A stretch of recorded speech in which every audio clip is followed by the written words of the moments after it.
আমি 24 ঘন্টা গ্যাস পাম্পে আছি। কালকে 50 পয়েন্ট গ্যাস দিয়ে পুরো শহর ঘুরলাম, কোনো আনে পাইনি।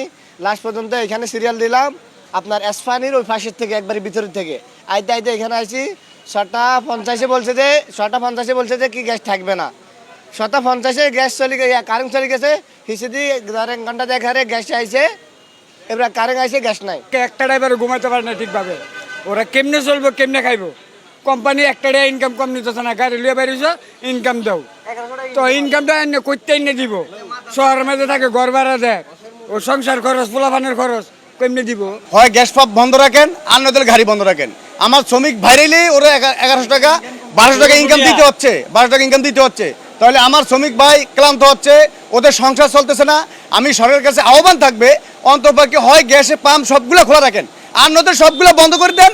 যেদিন ইনশাল্লাহ শিথিল হবে সেদিন আমরা গ্যাস পাম্প খোলেন।